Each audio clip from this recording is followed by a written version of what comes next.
नमस्कार दोस्तों, मेरा नाम है आशुतोष और आप देख रहे हैं डायनामिक इम्पल्शन। आज के इस वीडियो में हम बात करेंगे 17 सितंबर 2022 के करंट अफेयर्स के और ज्ञान को कभी भी छोड़ना चाहिए, इसलिए वीडियो को अंत तक अवश्य देखिएगा।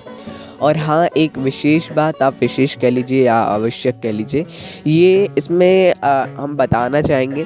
कल से वीडियोस में अंतर देखने को मिलेगा करंट अफेयर सीरीज़ में ही, कि कल से जो है हम प्रश्न लेना बंद कर देंगे, सीधे उत्तर देंगे आपको, पूरा उत्तर। इससे आपको समझने में बहुत ही ज़्यादा आसानी होगी, समय भी बचेगा प्रश्नों से। लेकिन ये रहता था कि आप पता लगा पाते थे, लेकिन अब उत्तर ही दिया जाएगा आपको, सीधे उत्तर भी नहीं, मतलब पूरी जानकारी दे दी जाएगी उसके बारे में। वो मेरे को ज़्यादा सही लगा। फ़ोटोज़ उसकी उपलब्ध हो जाएंगी, उसकी पूरी जानकारी उपलब्ध हो जाएगी, समय थोड़ा बचेगा। समय तो नहीं कह सकते बचेगा, क्योंकि कोई बेकार नहीं जा रहा है समय, लेकिन हाँ, उसका उतना आप और ज़्यादा उसके बारे में पढ़ सकेंगे। सबसे पहला प्रश्न है, अंबेडकर एंड मोदी पुस्तक का विमोचन किसने किया? Who release the book Ambedkar and Modi? A Amit Shah, b Ramnath Kovind, c Narendra Modi, d Draupadi Murmu. And the right answer is Ramnath Kovind. तो हाल ही में पूर्व राष्ट्रपति रामनाथ कोविंद जी के द्वारा अंबेडकर एंड मोदी पुस्तक का विमोचन किया गया है। अंबेडकर एंड मोदी, इसका पूरा नाम पढ़िए, Ambedkar and Modi reformer ideas performer implementation, ऐसी इस पुस्तक का नाम है। और ये डॉक्टर भीमराव अंबेडकर के जीवन, कार्यों और उपलब्धियों को दर्शाती है, और उसे पीएम नरेंद्र मोदी ने किस प्रकार आगे बढ़ाया है, इसको दर्शाती है। हाँ, आज नरेंद्र मोदी जी का जन्मदिन भी है, उनको बहुत बहुत शुभकामनाएं। पूरा देश उनको शुभकामनाएं दे रहा है, और मुझे नहीं लगता कि मतलब अभी से पहले कभी ऐसा होता होगा कि जन्मदिन के दिन प्रधानमंत्री जी के, चाहे मनमोहन जी के समय हो, अटल जी के समय, सभी देशवासियों को पता हो कि हाँ, उनका जन्मदिन है। लेकिन अब बहुत ही बड़े लेवल पे कार्यक्रम हो रहा है। एक तरीके से अच्छी बात भी है कि देश के प्रधानमंत्री का जन्मदिन पता है सभी देशवासियों को। अगला प्रश्न है, हाल ही में भारतीय नौसेना ने किसके साथ समझौता किया? With whom did the Indian Navy recently sign an agreement? ए रानी दुर्गावती विश्वविद्यालय, बी शारदा विश्वविद्यालय, सी एमिटी विश्वविद्यालय, डी ऑक्सफोर्ड विश्वविद्यालय। And the right answer is Amity विश्वविद्यालय। तो हाल ही में एमिटी विश्वविद्यालय उत्तर प्रदेश ने भारतीय नौसेना के साथ में एक समझौता ज्ञापन पर हस्ताक्षर किए हैं। ये नौसेना रक्षा बलों के लिए उनकी शैक्षणिक योग्यता को बढ़ाने के लिए एक कल्याणकारी उपाय है। इससे आप समझ गए होंगे कि शैक्षणिक जो शिक्षा के क्षेत्र में थोड़ा कुछ होने वाला है, एमिटी विश्वविद्यालय करेगा। इंपॉर्टेंट क्वेश्चन आप समझ सकते हैं, पढ़ लीजिएगा और ज़्यादा यदि पढ़ना चाहें तो। अगला प्रश्न है, हाल ही में कहां पर 7 राष्ट्रीय राजमार्गों का उद्घाटन किया गया? Where were 7 national highways inaugurated recently? A Amritsar, b Mumbai, c Indore, d Gwalior. And the right answer is Gwalior. तो हाल ही में केंद्रीय मंत्री नितिन गडकरी जी ने ग्वालियर में 7 नए राजमार्गों का उद्घाटन किया है। 1128 करोड़ रुपए की कुल 222 किलोमीटर लंबाई वाली ये 7 राष्ट्रीय राजमार्ग परियोजनाएं हैं। इसका उद्घाटन और शिलान्यास किया है, कई का उद्घाटन कर दिया है, कई का शिलान्यास किया है। बाकी मध्य प्रदेश में किया है। आपने थोड़ा वीडियोस वगैरह भी शायद देखा हो, शॉर्ट्स वगैरह यदि आप देखते हो तो आए हैं थोड़े उन्होंने क्या क्या बोला था। बाकी ना देखा हो तो उतना इम्पोर्टेंट मैं नहीं बताऊँगा इसको। अगला प्रश्न है, हाल ही में किसने रामकृष्ण मिशन के जागृति कार्यक्रम का शुभारंभ किया? Who recently launched the Jagriti program of Ramakrishna Mission? A Dharmendra Pradhan, b Ashok Gehlot, c Nitin Gadkari, d M Venkaiah Naidu. And the right answer is Dharmendra Pradhan. तो हाल ही में केंद्रीय शिक्षा मंत्री धर्मेंद्र प्रधान जी के द्वारा रामकृष्ण मिशन के तहत ही एक नए कार्यक्रम जागृति का शुभारंभ किया गया है।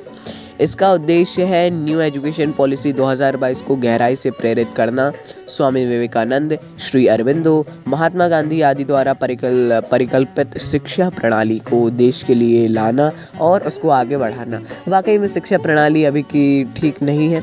नई शिक्षा प्रणाली आई है, वो थोड़ी ठीक ही है, मतलब ठीक है, उसमें भी थोड़े बदलाव किए जाने हैं। सरकार का एक अच्छा कदम है। बाकी आपका ओपिनियन अलग हो सकता है। ऑब्वियसली मेरे को ठीक ठाक उतनी, मतलब 100% नहीं, फिर भी पुरानी से अच्छी है। बाकी एक सबसे बड़ी बात, रटना जो सिस्टम है उसको टोटली बंद करना चाहिए। अपने को, अपन सभी को बंद करना चाहिए। रटने वाला सिस्टम बिल्कुल बेकार है। क्वेश्चन रट के आंसर लिख दिए, 100% मार्क्स। समझ नहीं रहे हैं बच्चे आजकल के, है ना। इस बात को याद रखना है। आप भी इसके लिए कुछ ना कुछ कर सकते हैं। अगर आपके पास हो कुछ आइडिया, उसको इम्प्लीमेंट ना कर पा रहे हो तो फीडबैक दे सकते हैं, कमेंट में बता सकते हैं। ये ऐसा मत समझिएगा कि हमारा आइडिया कोई चुरा लेगा, हो सकता है ऐसा भी, लेकिन हम मत समझिए ऐसा। और आप अच्छा करेंगे तो कर्मों का फल आपको अवश्य ही मिलेगा। अगला प्रश्न है, जोआओ लोरेंको किस देश के राष्ट्रपति चुने गए? Joao Lourenco has been elected as the president of which country?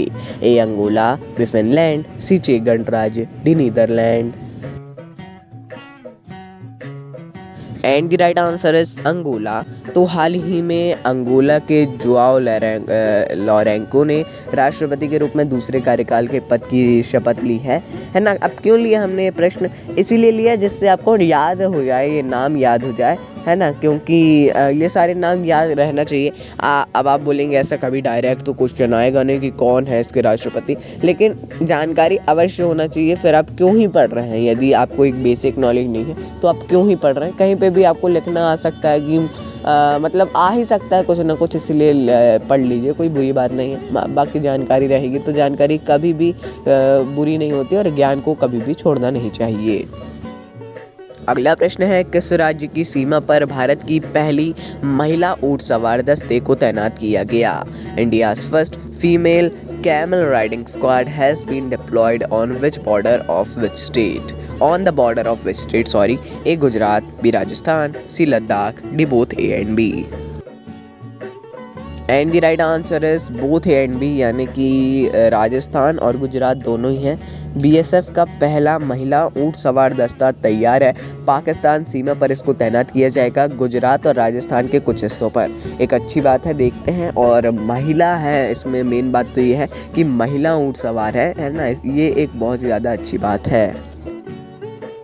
अगला प्रश्न है, कौन सा शहर देश की पहली स्मार्ट सिटी बनेगा? Which city will become the first smart city of the country? A Patna, b Jhansi, c Sagar, d Indore. And the right answer is Indore.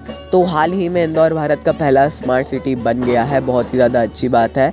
यहाँ डिजिटल एड्रेस की सेवा भी उपलब्ध है, जैसे आपातकालीन सेवा, सरकारी सेवाओं के लिए आप घर बैठे पता लगा सकते हैं। इसके लिए बहुत सी मेहनत की गई है, समझौते वगैरह बहुत से किए गए हैं, है ना, इसीलिए वो स्मार्ट सिटी बन पाया है। बाकी अभी भी होंगे उसमें कुछ ना कुछ ऐसे डिसएडवांटेजेस वगैरह, आप देख सकते हैं। बाकी अच्छी बात है, बहुत सुधार हुआ है, लेकिन फिर भी। अगला प्रश्न है, हाल ही में किस राज्य ने SC, ST और अन्य का आरक्षण बढ़ाकर 77% किया? Which state recently increased the reservation of SC, ST and others to 77%? A Chhattisgarh, B Uttar Pradesh, C Bihar, D Jharkhand.